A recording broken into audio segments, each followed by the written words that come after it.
I'm going to give a little bit of the bio.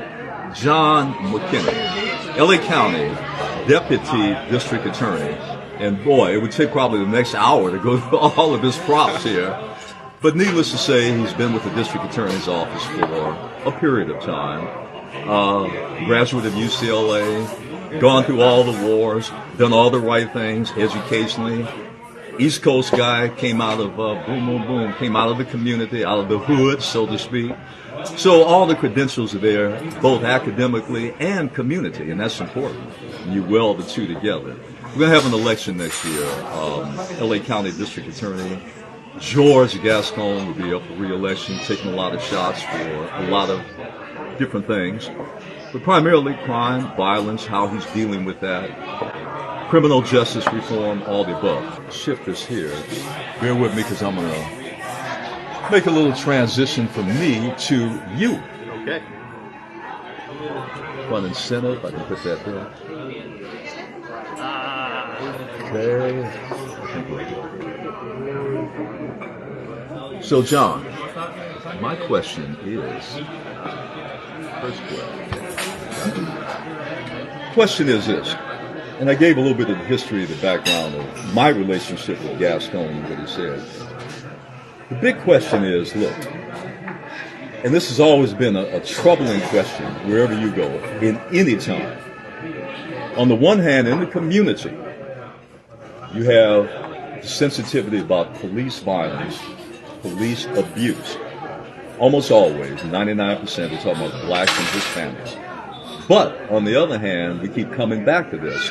The fact is, you have a community, the crime and violence, and we're targeted. African Americans are targeted by other African Americans or Hispanics. That's just the nature of the game. Yes. I don't use black on black crime, because every community, nobody says white on white, but they kill each other too, all the time. It has to be. It could be no other way. Proximity. Exactly.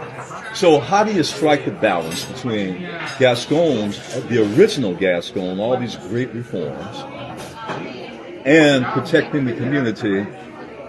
What would be your plan? How do you strike that balance? It starts with protecting the community. I mean, that is the primary role and responsibility for the chief law enforcement executive of the county. And we deserve protection in our community, and we haven't gotten it in many, many years. I've worked with 4 district attorneys. They never solved the riddle of high crime in black communities. The crime in our community isn't even measured by the normal standard. The normal standard is, what is crime like in the larger community? And as long as crime is low in a larger community, lawmakers seem to think crime is under control. Crime has never really been under control in our community. So as district attorney, my focus will be on crime across all of our communities, not just what's happening on the west side or the South Bay or the Valley. We need police officers. We need good police officers, good people who are dedicated to protecting that customer service piece of policing. The motto is to serve and protect. We need to include respect. And I think that is what I've been hearing from African Americans throughout the community. They want policing. They like to see a patrol car pass through their neighborhood every once in a while. They're paying taxes for that. But they want the respect that should come with that. So when they engage with a police officer, they want that conversation to be no better, no worse than it would be if it were happening in Brentwood or the Pacific Palisades or somewhere else. And I think that's largely achievable. I've worked with a lot of police officers over 25 years, and I know we hear this a lot. It's just a few bad apples. Most police officers are really good people who are trying to do the right thing. It sounds like a cliche, but in my experience, it has been largely true. I think, obviously you get some young officers who don't have a lot of experience on the force. Some of them don't even have a lot of life experience. A lot of them don't have experience in our communities. They join the force, especially when they're young. They get that badge, they get a gun, they get that power, and then they get dispatched into South LA or East LA. and our communities have to bear the brunt of their training. I think there's some decisions that can be On-the-job made training by LAPD and sheriffs to make sure that our communities are getting their fair share of mature and well-trained officers and not dispatching people to communities based on seniority, where some of the younger officers end up trying to protect some of the more difficult to protect communities. And the district attorney has to take a leadership role and responsibility for how our communities are protected. Now, obviously, the DA is not the boss of LAPD or the sheriffs. A lot of people think we are. We're not. We can't tell them what to do any more than they can tell us what to do. But the DA has to be involved in making sure that all communities are policed properly. Because at the end of the day, they bring their work to us. And it's incumbent upon us to make sure that along with the evidence and the facts and the circumstances, the procedures will also follow correctly. And if they weren't, then that should be a problem. You did, and I'm going to open it up. Okay. But I just want to say one other thing, and then Harry, ancient Harry here, old Harry, we go back a long way, back to the 60s. And I'm going to say one thing that always summed up everything you said and much more. They used to have, you weren't even born then. You weren't there? No, you weren't. This is back in the 60s. The old community, the Black Panther Party came out of, very few people know this history. The Black Panther Party came out of a model in LA called the Community Alert Patrol. You had brothers in the mid-'60s, right after the Watts riots, that went around the community. They had, back then, walkie-talkies, long before cell phones, monitoring the police, but also crime, too, doing both. And they had a great slogan I never forgot. We support brotherhood, but not the brother who's a hood. I never forgot that one. I thought that was, I think they nailed it with that one. But you know what, Harry, anybody? Yeah, no, I love that. That's great. I got a question about how is it possible with the federal government and others ready to jump on LA police prison system? How are you going to make it possible for the juvenile justice system that right now has kids sleeping on the floor? And at the same time, those kids are in there for perhaps having burglarized or vandalized the community. You got these are two realities. They mistreat us, they mistreat the community, and they are mistreated in the prison system. How are we going to be able to afford enough prisons, enough this, enough that, in order to keep those two things from happening? Them vandalizing and them being mistreated in the prison. That's a great question.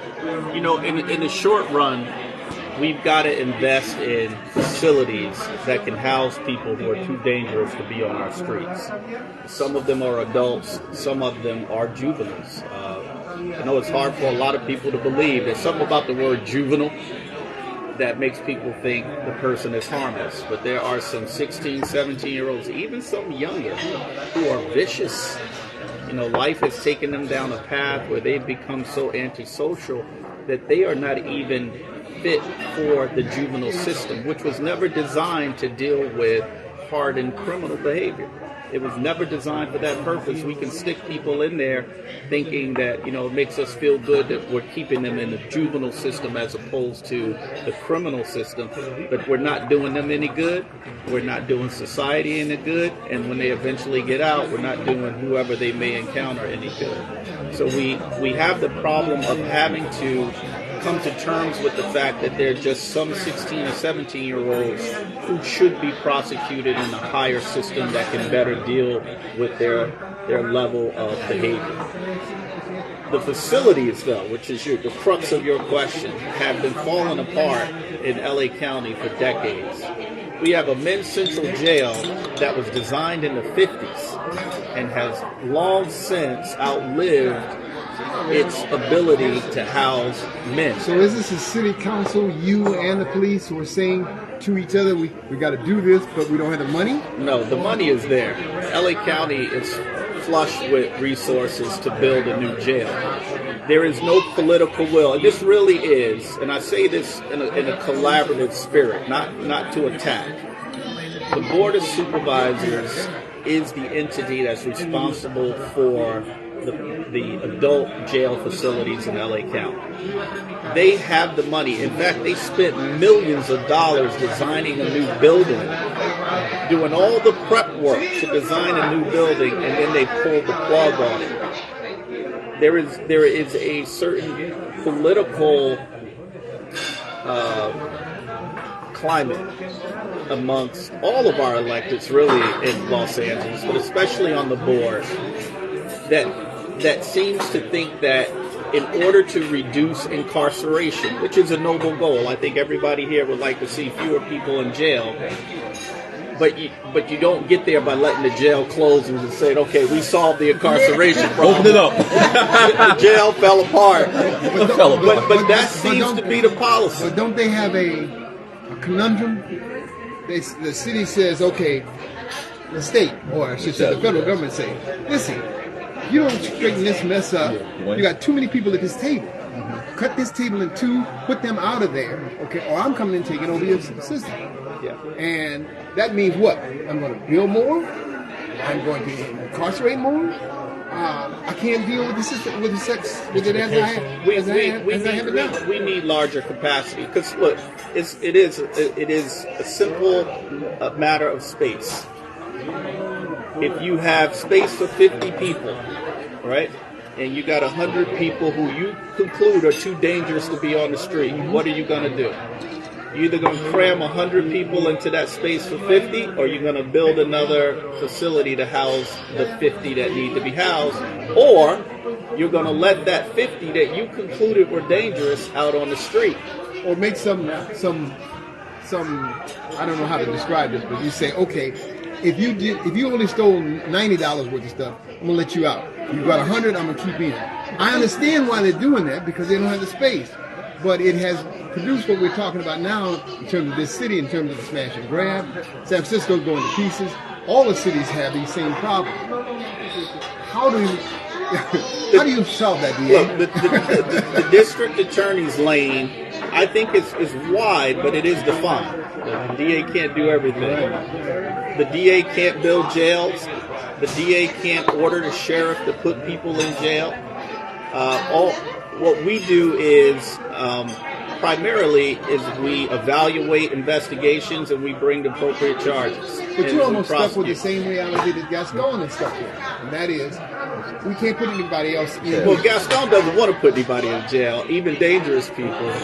Okay. And that's where we are very different. Okay. I don't believe that jail is for everybody. In fact, I run the courthouse in East LA, where we handle mostly misdemeanors.